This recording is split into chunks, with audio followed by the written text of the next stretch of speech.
कि अगर कोई हिंदुओं के खिलाफ हिंसा करे तो उसको सबक सिखाया जा सकता है, अगर कोई हमारी लड़कियों को उठाए तो उसका गला काट लिया जा सकता है। भारत को एक हिंदू राष्ट्र बनाना है। अदालतें ये समझ नहीं पाती हैं कि इसे हेट स्पीच क्यों कहा। हिंदुओं को इसका यकीन दिलाया जा रहा है कि उनको अब इसका पूरा अधिकार है कि वे किसी का भी अपमान कर, किसी को बेइज्जत कर सकते हैं, किसी के भी साथ जैसे चाहे पेश आ सकते हैं। और ये एक नया सेंस ऑफ एम्पावरमेंट है जो हिंदुओं को दिया जा रहा है। अलावा इसके कि यह भी उनको बतलाया जा रहा है कि अब राज्य पूरी तरह से आपके पीछे है। जैसे उत्तर प्रदेश में हेलीकॉप्टर से अगर डिस्ट्रिक्ट कलेक्टर या बाकी तमाम लोग फूल बरसा रहे हैं कावड़ी, तो इससे एक एहसास है कि अब यह राज्य का धर्म है। हम शेंगोल की बात अभी कर ही नहीं रहे हैं, जो शेंगोल संसद में स्थापित किया गया, जिसका एक बड़ा प्रतीकात्मक अर्थ ये जब वह संसद में स्पीकर की कुर्सी के बगल में शेंगोल स्थापित किया गया और जिस पर हम लोगों ने जिसको बहुत गंभीरता से नहीं ली, वक्ती चर्चा जो भी हुई, वक्ती उत्तेजना जो भी हुई, लेकिन यह एक प्रतीकात्मक परिवर्तन। तो यह देखा जा रहा है जिसको हम लोग ऐसे समझते हैं कि हिंदुस्तान में 3 तरीकों से काम किया जा रहा है। एक कानूनी तरीके से मुसलमानों को पूरी तरह से किनारे किया जा रहा है और वो कानून ट्रिपल तलाक जैसे कानून हैं, वे तथाकथित लव जिहाद वाले कानून हैं, वे एंटी काउ स्लॉटर कानून हैं और दूसरे तरह के कानून हैं। तो ये एक कानून का रास्ता है। दूसरा रास्ता है जो सड़क हिंसा का है। इसमें देवभूमि रक्षा समिति, बजरंग दल और बाकी तमाम दल हैं जिनको यह अधिकार दिया गया है कि वे जहां चाहें मुसलमानों के खिलाफ हिंसा कर सकते हैं। तीसरा तरीका है मीडिया के द्वारा मुसलमानों के खिलाफ रोजाना प्रचार करना, अहरनिश उनके खिलाफ प्रचार करना और इस तरह की बेतुकी बातें करके भी उसमें या तो कुछ लोग मजा लेते हैं या फिर खास बात नहीं है। जैसे एक चैनल ने यह कहा कि दरअसल ये जो पूरा टमाटर का संकट पैदा हुआ है ये मुसलमानों की साजिश। अब इसको सुनकर आप बिल्कुल हैरान रह जाएंगे, लेकिन यह एक संभावित थ्योरी के रूप में पेश की जाती है, यह हो सकता। तो ये 3 तरीके हैं जिसमें आप कानून बनाएं, फिर आप सड़क पर हिंसा करें। तीसरा तरीका है जिसमें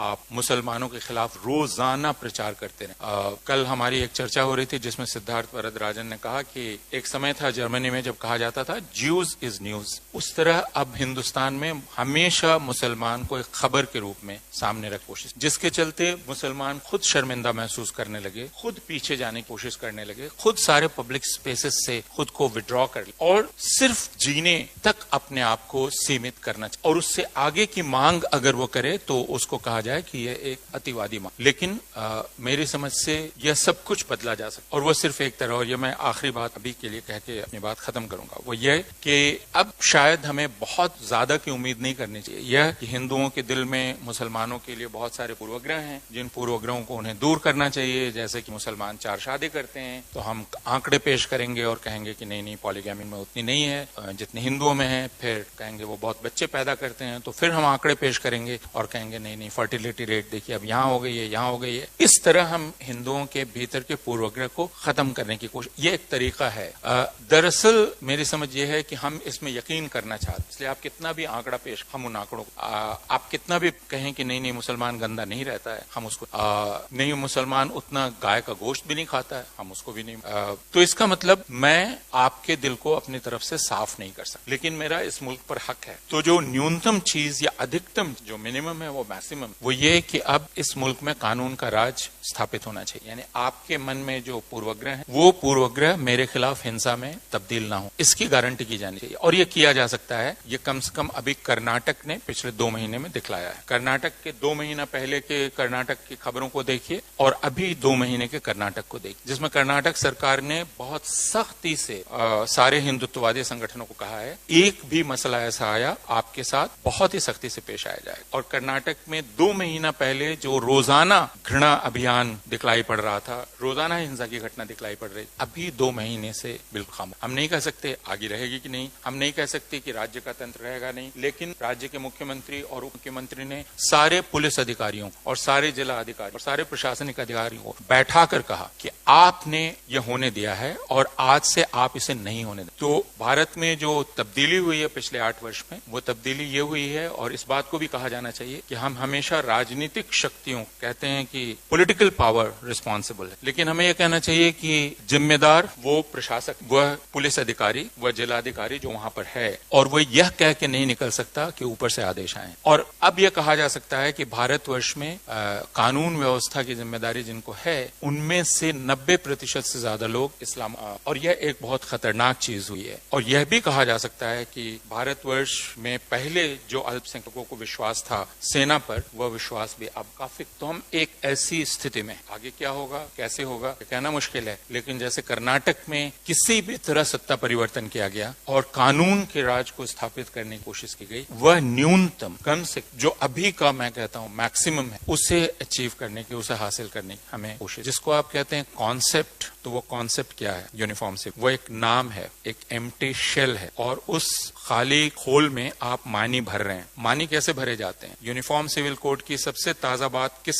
तरह से की, आप उस संदर्भ को हटा नहीं सकते। प्रधानमंत्री अमेरिका की यात्रा से पहुंचे, पहला बड़ा भाषण उन्होंने दिया, उसमें उन्होंने 3-4 बातें उन्होंने कहा कि मुसलमान बहनों के साथ बहुत अत्याचार हो रहा है और मुसलमान बहनें मुझे अपना भाई मानती हैं। मैंने ट्रिपल तलाक का कानून लाया, उससे उनका बहुत भला हुआ, तो मैं उनका भाई हूं। दूसरी बात उन्होंने कही कि मुसलमान पसमानदा लोगों के साथ बहुत अत्याचार होता है और उनको न्याय दिलाना बहुत जरूरी है, वह काम भी किया जाना चाहिए। लोग अपीजमेंट के नाम पर उनके साथ अत्याचार कर रहे हैं। और तीसरी बात उन्होंने कही कि यूनिफॉर्म सिविल कोड बहुत जरूरी है, क्योंकि परिवार में 2 तरह के कानून एक परिवार में नहीं चल सकते। और उसके फौरन बाद जो बैठक हुई पार्लियामेंट्री पैनल, उसके मुखिया ने कहा कि हम विचार कर रहे हैं कि इनसे ट्राइबल्स को हटा, ट्राइबल्स इसमें। फिर नागालैंड के मुख्यमंत्री ने कहा कि हमको विश्वास दिलाया गया है कि उत्तर पूर्व के जितने भी ट्राइबल्स हैं वो इसमें रहेंगे। तो फिर कहा गया कि गोवा के लोगों को भी शायद इससे बाहर कर दिया जाए। तो फिर बचा क्या? हम और आप ये समझें कि किसी भी एक विचार को, जो एक अमूर्त विचार है, उसमें कोई भी अर्थ भर दिया जा सकता। अभी जो अर्थ भरा जा रहा है वो ये कि मुसलमानों को बहुत दिन से बहुत सारे विशेषाधिकार, अब उनसे वो विशेषाधिकार छीनने का वक्त आ गया है और यूनिफॉर्म सिविल कोड उसका तरीका है। तो ट्राइबल्स को हटाओ, उनको हटाओ, उसको हटाओ। असल चीज है मुसलमानों को डिसिप्लिन करना और उसका ये तरीका। तो अवधारणात्मक स्तर पर आप कहेंगे कि नहीं ये की बात है, लेकिन जो मामूली सवाल कोई नहीं करता, ट्रिपल तलाक कानून बात, और ये सबसे मामूली सवाल कि ठीक है आपने ट्रिपल तलाक का कानून लाया, हालांकि सुप्रीम कोर्ट कह चुका था कि ट्रिपल तलाक अवैध, अब कानून लिया है। कानून क्या है कि कोई अगर तलाक तलाक तलाक कहता है उसे 3 साल की सजा हो। तलाक तलाक तलाक कह के बीवी को छोड़ने का मतलब क्या है? एक प्रक्रिया के बिना पत्नी को छोड़ना। उसके लिए एक मुसलमान मर्द को 3 साल सजा। बहुत सारे हिंदू मर्द बिना तलाक बोले पत्नी, उनके लिए कोई कानून है जिसमें 2 दिन की भी सजा हो, या बाकी लोगों के लिए? तो फिर ये ट्रिपल तलाक मुसलमान औरतों के भले के लिए लाया गया था या मुसलमान मर्दों को क्रिमिनलाइज करने, और ये हिंदुओं को एक खुशी देने के लिए लाया गया? देखो अब हम कितनी चालाकी से काम। अभी जो सबसे महत्वपूर्ण बात ये कि ये जो चालाकी घुस गई है हिंदुओं के दिमाग और एक रेडिकलाइजेशन हो रहा है का, उसके बारे में हम लोग विचार, ये रेडिकलाइजेशन, इस रेडिकलाइजेशन प्रोसेस को हम कैसे समझते हैं और हिंदुओं का डी रेडिकलाइजेशन कैसे हो, उनको डी रेडिकलाइज कैसे। आपके 12 साल 13 साल 14 साल 16 साल के हिंदू बच्चे रामनवमी, उनके हाथ में तलवार है, उनके जुबान पर गालियां हैं, और एक लाखों की आबादी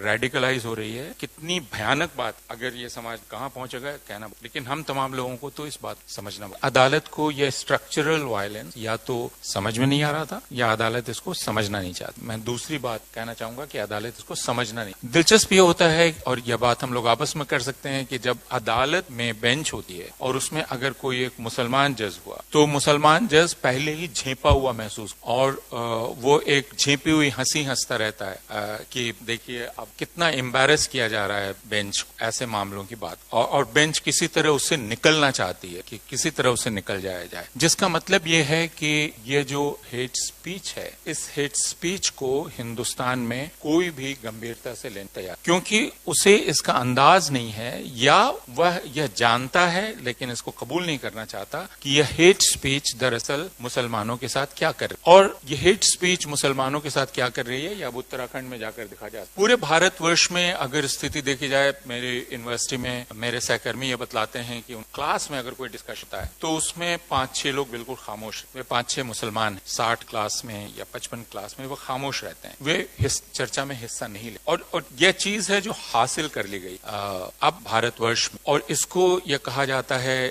कि भारतवर्ष में दरअसल कुछ खास नहीं हो। ये करोड़ों का मुल्क है, इस करोड़ों के मुल्क में अगर 2-4 लोग कहीं मारे जाते हैं या कहीं कुछ होता है, अब अभी कांवड़िए निकल रहे हैं उत्तर प्रदेश में। अभी आज की खबर है अखबारों में, और आप सब लोगों ने, कुछ लोगों ने उसको जरूर पढ़ा होगा, कि उत्तर प्रदेश के कुछ इलाकों के में यह ऐलान किया गया कि यहाँ अब गोश्त की दुकानें नहीं खुलेंगी। मसला सिर्फ ये नहीं है, बल्कि उनके गोश्त की दुकानों को काले कपड़े से और ढक दिया गया। इतना ही नहीं किया गया, 114 ऐसे मुसलमानों को पुलिस स्टेशन बुलाया गया और उनसे कहा गया कि उनको बुलाया गया है पीस मीटिंग के, और बुलाकर उन्हें कस्टडी में डाला गया और जेल में। वे उन्होंने क्या किया था, गोश्त की दुकानें चलाते या कुछ और करते थे, लेकिन पुलिस ने कहा उनको अंदेशा है कि वो आगे जाकर कुछ कर सकते, और इसलिए वो प्रिवेंटिव कस्टडी में डाल दिया गया। वो जेल में है सिर्फ इसलिए कि वे मुसलमान हैं। तो मुझे पता नहीं कि हम किस चीज का इंतजार कर रहे हैं। हम अगर अभी भी ये इंतजार कर रहे हैं कि 2000, 4000, 5000 मुसलमानों के कत्ल की खबर जब तक नहीं आती तब तक हम